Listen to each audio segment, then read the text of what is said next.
सूबे के सरकारी कालजां ਨੂੰ 18-20 ਸਾਲਾਂ ਤੋਂ ਚੱਲਦੇ ਆ ਰਹੇ ਗੈਸਟ ਫੈਕਲਟੀ ਸਹਾਇਕ ਪ੍ਰੋਫੈਸਰਾਂ ਦੇ ਰੁਜ਼ਗਾਰ ਨੂੰ ਖੋਹਣ ਲਈ ਪੰਜਾਬ ਸਰਕਾਰ ਖਿਲਾਫ ਰੋਸ ਪ੍ਰਗਟ ਕਰਦਿਆਂ ਹੋਇਆਂ ਅੱਜ ਫਰੀਦਕੋਟ ਦੇ ਸਰਕਾਰੀ ਬਰਿੰਦਰਾ ਕਾਲਜ ਦੇ ਗੈਸਟ ਫੈਸਿਲਿਟੀ ਸਹਾਇਕ ਪ੍ਰੋਫੈਸਰਾਂ ਵੱਲੋਂ ਪ੍ਰਿੰਸੀਪਲ ਦਫ਼ਤਰ ਦੇ ਬਾਹਰ ਧਰਨਾ ਲਗਾ ਕੇ ਰੋਸ ਪ੍ਰਦਰਸ਼ਨ ਕੀਤਾ ਗਿਆ ਅਤੇ ਸਰਕਾਰ ਖਿਲਾਫ ਜ਼ੋਰਦਾਰ ਨਾਅਰੇਬਾਜ਼ੀ ਕੀਤੀ ਗਈ।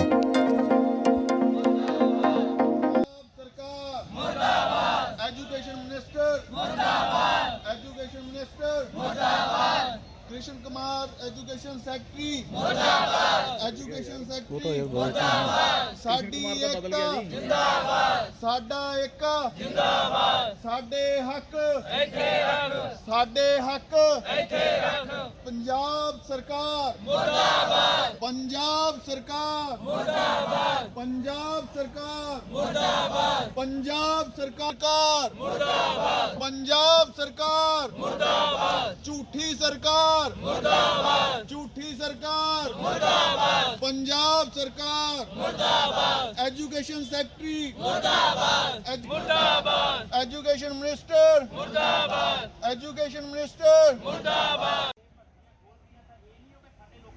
ਭਲਾ ਚਾਹੁੰਦੇ ਨੇ ਜੀ, ਠੀਕ ਹੈ। ਉਹਨਾਂ ਦੇ ਕਿਉਂਕਿ ਕਰਦਾ ਖੁਦਾ ਬਣਿਆ ਹੋਇਆ ਸੀਗਾ, ਉਹ ਇੱਕ ਨਾ ਇੱਕ ਟਾਈਮ ਦੇ ਉੱਪਰ ਕਾਂਗਰਸ ਦੇ ਵਿੱਚ ਅੰਦਰ ਦੀ ਜਿਹੜੀ ਖਿੱਚੋਤਾਣ ਸੀਗੀ, ਉਸ ਖਿੱਚੋਤਾਣ ਦੇ ਵਿੱਚੋਂ ਹੁਣ ਪੰਜਾਬ ਦੇ ਵਿੱਚ ਬਹੁਤ ਸਾਰੇ ਹਾਲਾਤ ਜਿਹੜੇ ਉਹ ਬਦਲੇ ਹੈਗੇ ਆ, ਜਿਨ੍ਹਾਂ ਦੇ ਵਿੱਚੋਂ ਇਹ ਭਰਤੀਆਂ ਵੀ ਆਈਆਂ।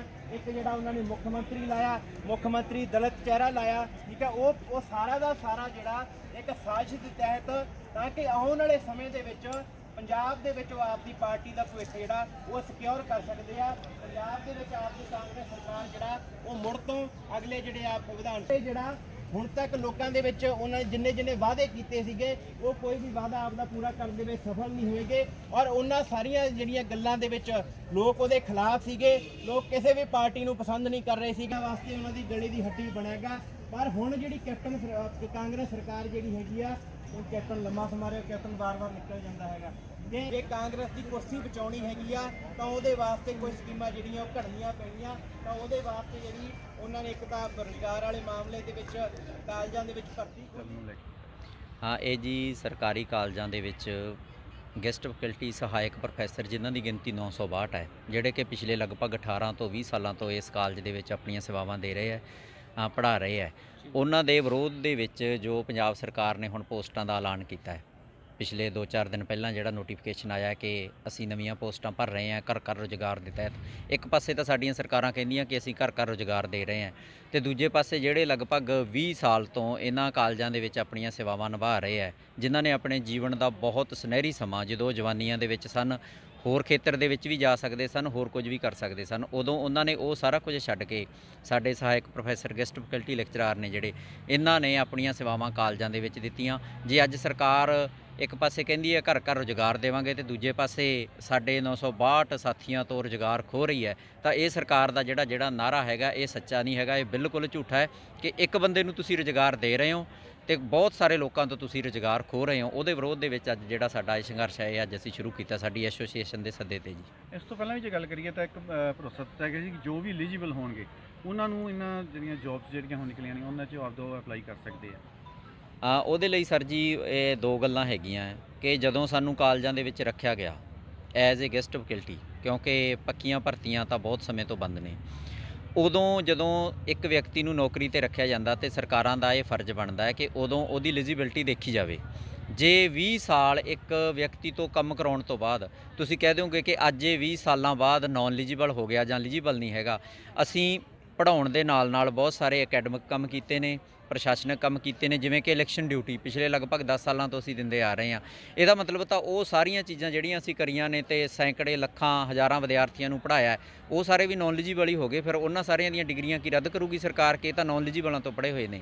ਅੱਜ ਇਹ ਬਹਾਨਾ ਹੈਗਾ ਸਿਰਫ ਅਤੇ ਸਿਰਫ ਸਰਕਾਰ ਦਾ ਕਿ ਇਹਨਾਂ ਤੋਂ ਨੌਕਰੀ ਖੋਈ ਜਾਵੇ। ਜੇ 20 ਸਾਲਾਂ ਬਾਅਦ ਅੱਜ ਸਰਕਾਰ ਕਹਿ ਰਹੀ ਹੈ ਕਿ ਨੌਨ ਐਲੀਜੀਬਲ ਹੈ, ਅਤੇ ਜਦੋਂ ਜੁਆਇਨ ਕਰਾਇਆ ਗਿਆ ਸੀ ਉਦੋਂ ਸਰਕਾਰ ਨੂੰ ਨਹੀਂ ਪਤਾ ਲੱਗਿਆ ਕਿ ਇਹਨਾਂ ਦੀ ਐਲੀਜੀਬਿਲਟੀ ਕੀ ਬਣਦੀ ਹੈ, ਉਦੋਂ ਸਿਰਫ ਐਲੀਜੀਬਲਾਂ ਨੂੰ ਕਿਉਂ ਨਹੀਂ ਜੁਆਇਨ ਕਰਾਇਆ ਗਿਆ। ਤੁਹਾਡੀ ਮੰਗ ਹੈ ਵੀ ਤੁਹਾਡੀ ਸਰਵਿਸ ਨੂੰ ਕਾਊਂਟ ਕਰਕੇ ਵੀ ਉਹਨਾਂ ਚੀਜ਼ਾਂ ਦੀ ਬਿਲਕੁਲ ਜੀ, ਸਾਡਾ ਇਹ ਹੈਗਾ ਕਿ ਪਹਿਲਾਂ ਜਿਹੜੇ 962 ਗੈਸਟ ਫੈਕਲਟੀ ਸਹਾਇਕ ਪ੍ਰੋਫੈਸਰ ਹੈਗੇ ਆ, ਇਹਨਾਂ ਦੀ ਜੋਬ ਨੂੰ ਸਿਕਿਉਰ ਕੀਤਾ ਜਾਵੇ, ਇਹਨਾਂ ਦੀਆਂ ਸੇਵਾਵਾਂ ਨੂੰ ਬੰਦ ਨਾ ਕੀਤਾ ਜਾਵੇ, ਜਿਨ੍ਹਾਂ ਨੇ ਆਪਣੇ ਜੀਵਨ ਦਾ ਸੁਨਹਿਰੀ ਸਮਾਂ ਇਹਨਾਂ ਕਾਲਜਾਂ ਨੂੰ ਦਿੱਤਾ। ਇਹਨਾਂ ਕਾਲਜਾਂ ਦੇ ਵਿੱਚ ਬਹੁਮੁੱਲਾ ਸਮਾਂ ਆਪਣਾ ਦਿੱਤਾ ਜਦੋਂ ਕਿਸੇ ਹੋਰ ਖੇਤਰ 'ਚ ਜਾ ਸਕਦੇ ਸੀ। ਸਭ ਤੋਂ ਪਹਿਲਾਂ ਇਹਨਾਂ ਨੂੰ ਸਿਕਿਉਰ ਕੀਤਾ ਜਾਵੇ। ਜੋ ਬਾਕੀ ਬਸ ਦੀਆਂ ਪੋਸਟਾਂ ਹੈਗੀਆਂ ਉਹ ਸਰਕਾਰ ਭਰ ਸਕਦੀ ਹੈ, ਉਹਨਾਂ ਨਾਲ ਸਾਡਾ ਕੋਈ ਵਿਰੋਧ ਨਹੀਂ ਹੈ। ਹੁਣ ਪੋਸਟਾਂ ਕੱਢੀਆਂ ਗਈਆਂ ਨੇ ਪਰ ਉਸ ਵਿੱਚ ਤੁਹਾਡੀ ਜਿਹੜੀਆਂ ਸੇਵਾਵਾਂ ਨੂੰ ਇਗਨੋਰ ਕੀਤਾ ਗਿਆ।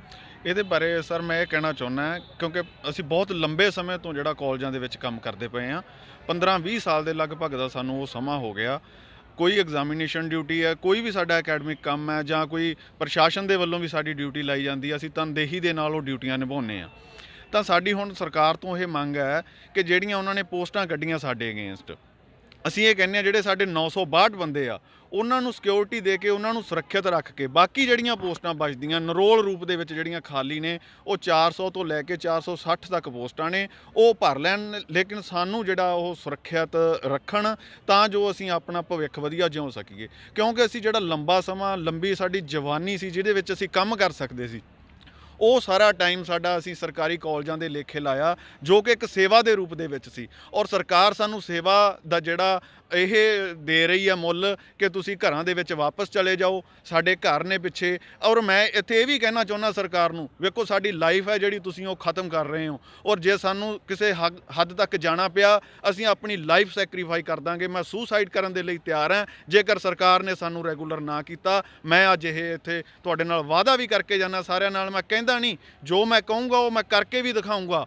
ਹਰ ਹਾਲ ਦੇ ਵਿੱਚ ਸਾਡੀਆਂ ਜਿਹੜੀਆਂ ਸੇਵਾਵਾਂ ਉਹ ਸੁਰੱਖਿਅਤ ਕੀਤੀਆਂ ਜਾਣ। ਸਾਨੂੰ ਕਾਲਜਾਂ ਦੇ ਵਿੱਚੋਂ ਜੋ ਅਸੀਂ ਲੰਬਾ ਸਮਾਂ ਕੰਮ ਕੀਤਾ, ਸੇਵਾਵਾਂ ਦਿੱਤੀਆਂ, ਸਾਨੂੰ ਉਹਦਾ ਯੋਗ ਮੁੱਲ ਦਿੱਤਾ ਜਾਵੇ। ਸਾਨੂੰ ਬਹੁਤ ਹੀ ਘੱਟ ਤਨਖਾਹਾਂ 'ਤੇ ਕੰਮ ਕਰਨਾ ਪਿਆ। ਜੇਕਰ ਅੱਜ ਅਸੀਂ ਤਨਖਾਹਾਂ ਦੀ ਮੰਗ ਕੀਤੀ ਤਾਂ ਇਹਨਾਂ ਨੂੰ ਸਾਡੀ ਯੋਗਤਾ ਨਜ਼ਰ ਆ ਗਈ। ਪਹਿਲਾਂ ਯੋਗਤਾ ਸਾਡੀ ਕਿੱਥੇ ਗਈ ਸੀ? ਇਹਨਾਂ ਸਾਰਿਆਂ 'ਤੇ ਇਹ ਕਾਰਵਾਈ ਹੋਣੀ ਚਾਹੀਦੀ ਹੈ ਇਸ ਤੋਂ ਪਹਿਲਾਂ ਕਿ ਤੁਸੀਂ ਇੱਕ ਨੌਨ ਐਲੀਜੀਬਲ ਬੰਦੇ ਨੂੰ ਰੱਖਿਆ ਹੋਇਆ ਸੀ। ਕਿਉਂ ਰੱਖਿਆ ਹੋਇਆ ਸੀ? 20 ਸਾਲ ਉਹ ਬੰਦੇ ਨੇ 15 ਸਾਲ ਕੰਮ ਕੀਤਾ, ਅੱਜ ਉਹ ਬੰਦਾ ਐਲੀਜੀਬਲ ਕਿਵੇਂ ਹੋ ਗਿਆ? ਅੱਜ ਉਹ ਬੰਦਾ ਨੌਨ ਐਲੀਜੀਬਲ ਕਿਸ ਤਰ੍ਹਾਂ ਹੋ ਗਿਆ? ਸੋ ਸਰਕਾਰ ਇਹਨਾਂ ਕੰਮਾਂ ਤੋਂ ਬਾਜ਼ ਆਵੇ। ਜੋ ਘਰ ਘਰ ਰੁਜ਼ਗਾਰ ਦਾ ਵਾਅਦਾ ਕੀਤਾ ਸੀ ਉਹਨੂੰ ਨਿਭਾਵੇ, ਨਾ ਕਿ ਘਰ ਘਰ ਰੁਜ਼ਗਾਰ ਦੇਣ ਦੇ ਬਹਾਨੇ ਇੱਕ ਬੰਦੇ ਦਾ ਰੁਜ਼ਗਾਰ ਖੋ ਕੇ ਦੂਜੇ ਦੇ ਨੂੰ ਦੇਵੇ। ਸੋ ਸਰਕਾਰ ਨੂੰ ਮੇਰੀ ਇਹ ਚੇਤਾਵਨੀ ਹੈ ਕਿ ਜੇਕਰ ਸਾਡੀਆਂ ਮੰਗਾਂ ਇਹ ਸਵੀਕਾਰ ਨਾ ਕੀਤੀਆਂ ਤਾਂ ਆਉਣ ਵਾਲੇ ਦਿਨਾਂ ਦੇ ਵਿੱਚ ਅਸੀਂ ਇੱਕ ਤਿੱਖਾ ਸੰਘਰਸ਼ ਕਰਾਂਗੇ।